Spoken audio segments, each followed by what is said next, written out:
الحمد لله رب العالمين والصلاة والسلام على رسوله محمد وعلى آله وأصحابه أجمعين، أما بعد فأعوذ بالله من الشيطان الرجيم. بسم الله الرحمن الرحيم.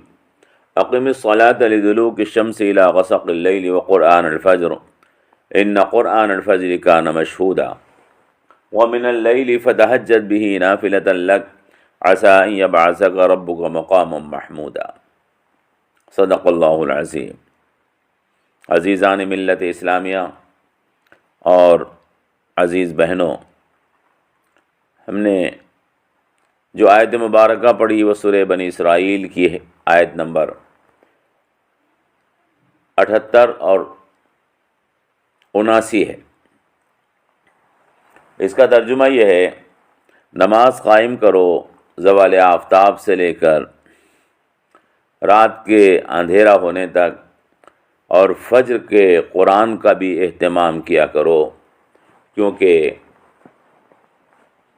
فجر میں قرآن وہ مشہود ہوتا ہے. اور رات کو تہجد کی نماز پڑھو، یہ تمہارے لیے نفل ہے. ہو سکتا ہے کہ تمہارا رب تمہیں مقام محمود تک پہنچا دے. محترم، آج ہم آپ کے سامنے نماز کے بارے میں چند گزارشات پیش کریں گے. اللہ تبارک و تعالی نے ہمیں دنیا میں بھیجا ہے، اور ہمارے دنیا میں بھیجنے کا مقصد اس نے عبادت بتایا ہے. وما خلقت الجن والانس الا لیعبدون. اور میں نے انسانوں کو اور جنات کو صرف اپنی عبادت کے لیے پیدا کیا کہ وہ میری عبادت کریں. انسان کا ہر عمل عبادت ہوتا ہے. مسلمان کا کھانا پینا، چلنا سونا، جاگنا، کاروبار کرنا، تجارت کرنا، گھریلو کاموں میں مشغول رہنا سب عبادت ہے. مگر کچھ عبادتیں ایسی ہیں جن کو اللہ تبارک و تعالی نے اپنے لیے خاص کر دیا ہے. نماز، روزہ، زکوٰۃ، حج، یہ وہ مخصوص عبادتیں ہیں، اور ان عبادتوں میں سب سے اہم عبادت نماز ہے. نماز، اس کی اہمیت اتنی ہے کہ جناب رسول اکرم صلی اللہ تعالی علیہ وسلم نے فرمایا کہ من ترک الصلاۃ متعمدا فقد کفر. جس کسی نے جان بوجھ کر نماز کو چھوڑ دیا تو اس نے کفر کا کام کیا. اور جناب رسول اکرم نے ارشاد فرمایا کہ ایمان اور کفر میں فرق کرنے والی چیز نماز ہے.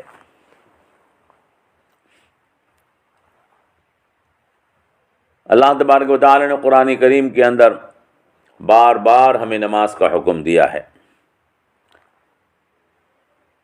اور مومنوں کو وہ جماعت بتایا ہے کہ مومن وہ جماعت ہوتے ہیں کہ جو قرآن کریم کو مضبوطی کے ساتھ پکڑتے ہیں اور نماز کو قائم کرتے ہیں. والذین یمسکون بالکتاب واقاموا الصلاۃ. مومنوں کی یہی پہچان قرآن کریم میں بتائی گئی ہے. اس سے اندازہ ہوتا ہے کہ نماز کی ہمارے دین کے اندر کتنی اہمیت ہے. نماز کو اللہ تبارک و تعالی نے اپنا ذکر بتایا ہے. اللہ نے فرمایا کہ وَلَذِكْرُ اللَّهِ أَكْبَرُ اُتْلُ مَا أُوحِيَ إِلَيْكَ مِنَ الْكِتَابِ وَأَقِمِ الصَّلَاةَ إِنَّ الصَّلَاةَ تَنْهَى عَنِ الْفَحْشَاءِ وَالْمُنكَرِ وَلَذِكْرُ اللَّهِ أَكْبَرُ. نماز قائم کرو، تلاوت کرو اس چیز کی جو تمہاری طرف وحی کی گئی ہے، یعنی قرآن کریم. اُتْلُ مَا أُوحِيَ إِلَيْكَ مِنَ الْكِتَابِ، اور نماز قائم کرو. وَأَقِمِ الصَّلَاةَ ان الصلاۃ تنہی عن الفحشاء والمنکر. بے شک نماز روک دیتی ہے اور رکاوٹ بن جاتی ہے فحشاء اور منکرات کے کرنے سے. وَلَذِكْرُ اللَّهِ أَكْبَرُ، اور نماز اللہ کا بہت بڑا ذکر ہے. وَلَذِكْرُ اللَّهِ أَكْبَرُ. تو یہ نماز جو ہے، اس کی اہمیت کا اندازہ آپ اس سے لگا سکتے ہیں کہ اللہ تبارک و تعالی نے قرآن کریم کے اندر بار بار اس چیز کا تذکرہ فرمایا ہے کہ اللہ کی کتاب کو مضبوطی کے ساتھ تھاما جائے اور نماز قائم کی جائے۔ اگر امت ان دو چیزوں پر رہے، قرآن کریم کی تلاوت کو اپنا مشغلہ بنائے اور نماز کو قائم کرے، تو اللہ تبارک و تعالیٰ کی رحمتوں کا نزول ہوتا ہے۔ یہ آیت مبارکہ جو ہم نے پڑھی سورہ بنی اسرائیل کی آیت، اللہ نے اس آیت مبارکہ کے اندر بھی وقرآن الفجر ان قرآن الفجر کان مشہودا فرمایا ہے۔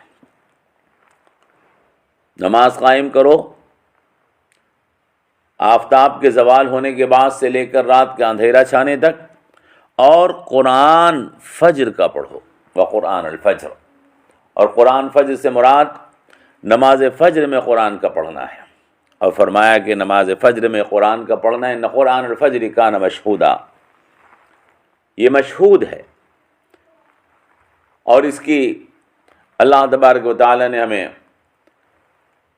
تاکید فرمانے کے بعد یہ فرمایا کہ وَمِنَ اللَّيْلِ فَتَهَجَّدْ بِهِ نَافِلَةً لَكَ،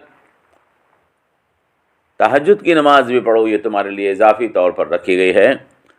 اور کیا فرمایا آگے؟ عَسَىٰ أَن يَبْعَثَكَ رَبُّكَ مَقَامًا مَحْمُودًا، ہو سکتا ہے کہ آپ کا پروردگار آپ کو مقام محمود پر پہنچا دے۔ یہ جناب رسول اکرم صلی اللہ تعالی علیہ وسلم کو براہ راست حکم ہے۔ تین چیزوں کے اوپر اللہ تبارک و تعالی نے آپ کو مقام محمود پر پہنچانے کا وعدہ فرمایا ہے۔ پہلی چیز قرآن کی تلاوت، دوسری چیز نماز کی پابندی اور نماز کا قائم کرنا، اور تیسری چیز تہجد کی نماز کو پڑھنا۔ اس کے نتیجے میں اللہ تبارک و تعالی مقام محمود پر فائز فرمانے کا وعدہ فرما رہا ہے۔ عَسَىٰ أَن يَبْعَثَكَ رَبُّكَ مَقَامًا مَحْمُودًا۔ تو یہ نماز ایمان کا سب سے پہلا مظہر ہے، ایمان کا لازمی جز ہے۔ جس کے دل کے اندر ایمان موجود ہے، ممکن نہیں کہ وہ قرآن کریم کی تلاوت سے دور رہے، اور جس کے دل میں ایمان موجود ہے، ممکن نہیں کہ وہ نماز سے محروم رہے۔ یہ ممکن نہیں ہے کہ دل میں ایمان تو ہو مگر انسان کا دل اللہ کے سامنے اپنا سر جھکانے کو نہ چاہتا ہو۔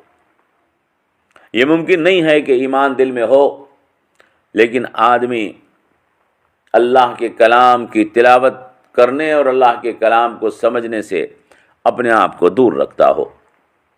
ایمان اللہ سے محبت پیدا کرتا ہے، اور جب دل میں اللہ کی محبت پیدا ہوگی تو لازمی طور پر اپنا سر اللہ کے آگے جھکانے کو دل چاہے گا، لازمی طور پر اللہ کے کلام کو پڑھنے کو ہمارے لیے دل میں طلب پیدا ہوگی۔ ایمان دل کی ایک کیفیت کا نام ہے، یہی کیفیت جب خارج ہوتی ہے اعمال پر تو نماز کہلاتی ہے۔ جہاں ایمان ہوگا وہ نماز ضرور ہوگی، جہاں ایمان ہوگا وہاں قرآن کریم کی تلاوت ضرور ہوگی، قرآن کریم کو سمجھنے کی کوشش ضرور ہوگی۔ یہ ایمان کا لازمہ ہے۔ جناب رسول اکرم صلی اللہ تعالی علیہ وسلم کا ارشاد ہے، اللہ کے رسول صلی اللہ تعالی علیہ وسلم نے فرمایا کہ من ترک الصلاۃ مکتوبۃ متعمدا فقد بریت منہ ذمۃ اللہ، فقد بریت منہ ذمۃ اللہ۔ جس کسی نے جان بوجھ کر نماز چھوڑ دی، فرض نماز، تو اللہ کی ذمہ داری سے وہ الگ ہو گیا۔ اور فرمایا کہ بین الرجل و بین الشرک والکفر ترک الصلاۃ، مسلم شریف کی حدیث ہے۔ آدمی کے درمیان اور شرک اور کفر کے درمیان صرف نماز کے چھوڑ دینے کا فرق ہے۔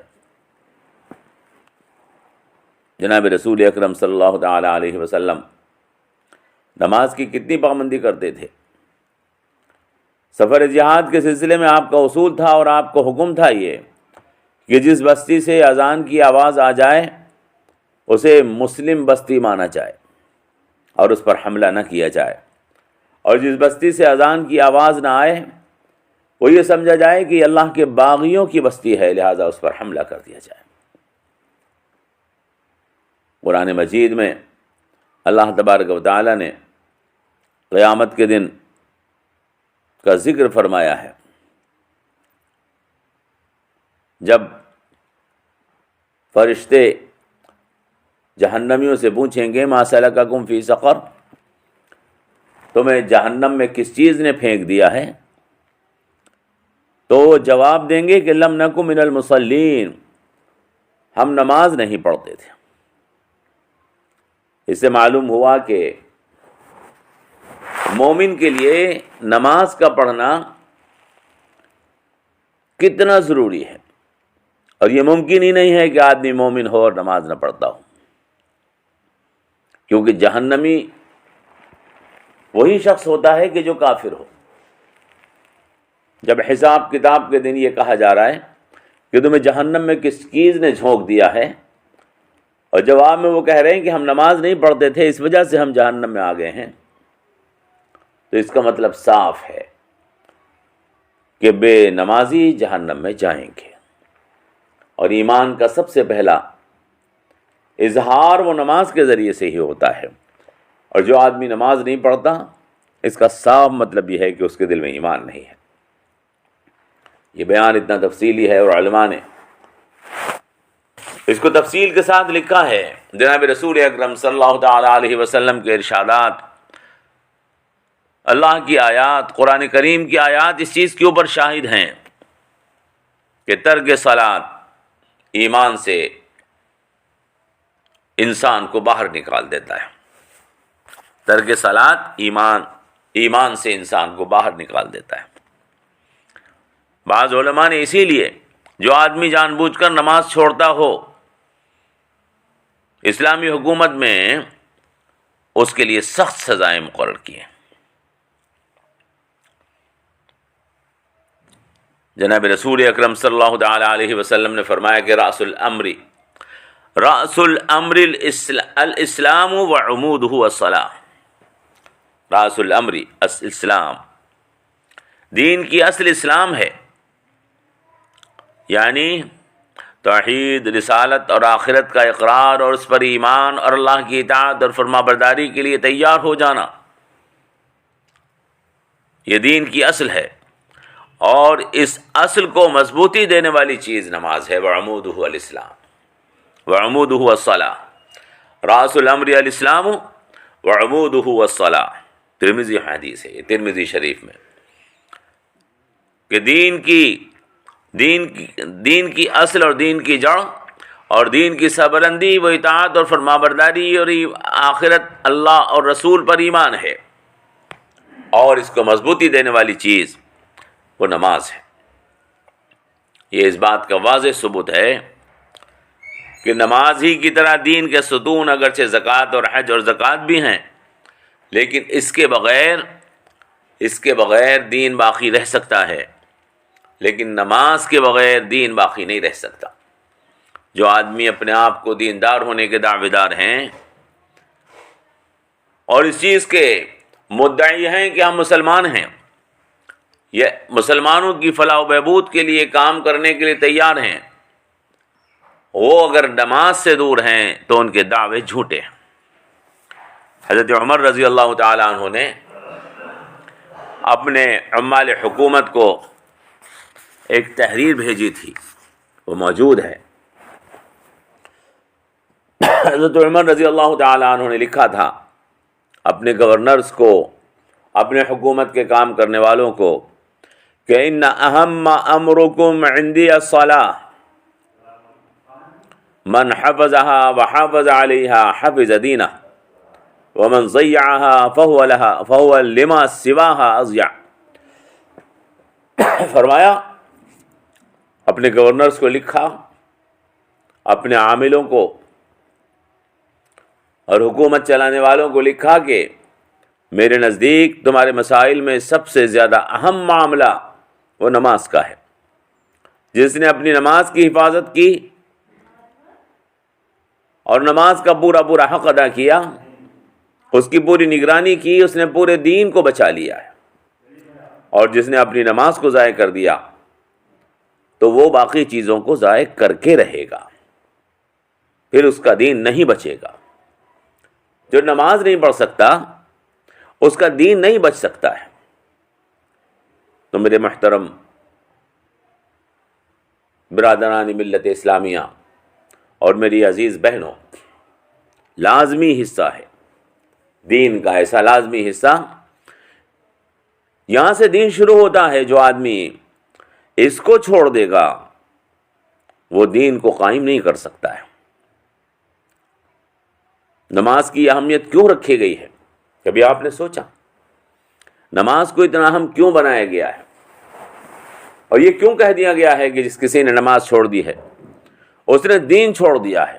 اور یہ کیوں کہہ دیا گیا ہے کہ جس کسی نے یہ کیوں کہہ دیا گیا ہے کہ اسلام اور کفر کے درمیان فرق کرنے والی چیز نماز ہے؟ یہ کیوں کہہ دیا گیا ہے کہ نماز دین کا ستون ہے؟ اور یہ کیوں کہہ دیا گیا ہے کہ من ہدمہا فقد ہدم الدین، جس نے دین نماز کو ضائع کر دیا اس نے دین کو ضائع کر دیا؟ اتنی تاکید اور اتنا اصرار نماز پر کیوں رکھا گیا ہے؟ کبھی آپ نے سوچا؟ اور یہ کیوں فرما دیا حضرت عمر نے کہ جس نے اس کی حفاظت کر لی وہ باقی دین کی حفاظت کر سکتا ہے، اور جو اس کی حفاظت نہ کر سکا وہ پورے دین کو ضائع کر دے گا؟ نماز کا یہی مقام ہے۔